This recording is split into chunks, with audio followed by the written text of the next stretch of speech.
बिस्मिल्लाहिर्रहमानिर्रहीम। अस्सलाम वालेकुम फ्रेंड्स। आज हम बना रहे हैं मज़ेदार सी डिश कढ़ी पकौड़ा। बहुत आसानी से बन जाती है, मेरे साथ रहें और देखें किस तरह आसानी से मैंने ये तैयार कर ली है। इसके लिए हमें जिन चीज़ों की ज़रूरत होती है वो देखते हैं। यहाँ पर मैंने लिया है लहसुन, अदरक, प्याज, टमाटर, सब्ज़ मिर्च और बेसन। आधा किलो बेसन लिया है और आधा किलो दही। सबसे पहले हम दही में बेसन मिक्स करेंगे। हमने सारा बेसन इस्तेमाल नहीं करना, आधा बेसन हमने पकौड़ों के लिए रहने देना है और बाकी आधा हम दही में अच्छी तरह से मिक्स करेंगे ताकि कोई भी गिल्टियाँ वगैरह ना बन जाएं।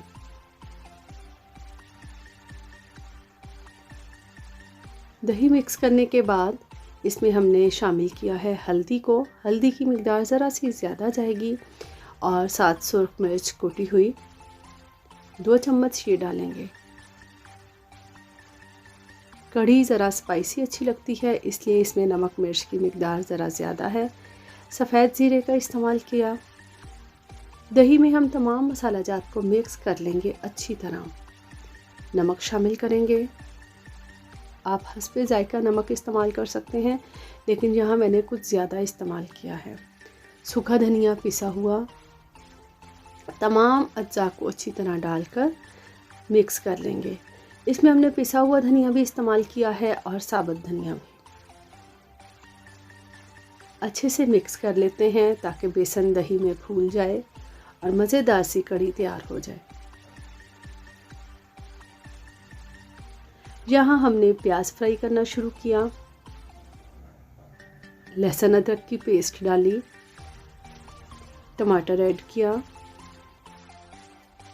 अच्छी तरह प्याज, टमाटर, लहसुन अदरक को फ्राई करने के बाद हम इसमें शामिल करेंगे जो अमेज़ा हमने तैयार किया हुआ है।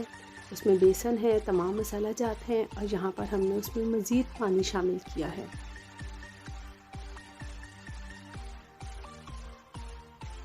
इसको मसाले में मिक्स कर लेंगे और पकने के लिए रख देंगे। यहाँ पर हम मज़ीद पानी का इस्तेमाल करेंगे। देखिए कढ़ी को उबाल आना शुरू हो गया है। यहाँ पर हम शामिल करेंगे प्याज ज़रा सा, सब्ज़ मिर्च और कड़ी पत्ता। अब हम पकौड़ों की तरफ आते हैं। पकौड़ों के लिए मैंने पालक की कटिंग कर ली है। आलू हैं 3 अदद लिए, 2 प्याज, 3 से 4 सब्ज़ मिर्च। सारों को मिक्स कर लिया, मटीरियल बना लिया और ऑयल को गर्म होने के लिए रख दिया है। इसमें हम पकौड़े फ्राई करेंगे। तमाम चीज़ों की कटिंग की, आलू और प्याज की कटिंग कर ली है, सब्ज़ मिर्च बीच में शामिल कर दी हैं। इसमें अब हम पालक शामिल करेंगे। पालक शामिल करने के बाद इसमें बेसन, सुरख मिर्च, ज़ीरा, नमक, सूखा धनिया, अनारदाना, तमाम चीज़ों को शामिल करेंगे और ज़रा सा पानी मिक्स करके हम पकोड़ों का मटेरियल तैयार कर लेंगे।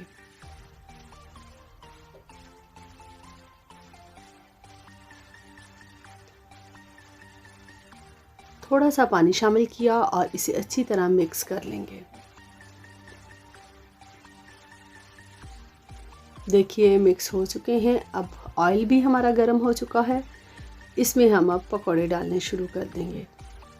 कढ़ी हमारी एक साइड पे रेडी हो रही है, उतनी देर में पकौड़े भी तैयार हो जाएंगे और फिर इनको मिक्स कर देंगे। एक साइड से पक चुके हैं, अब इनको साइड चेंज करते हैं और ये तकरीबन तैयार हैं।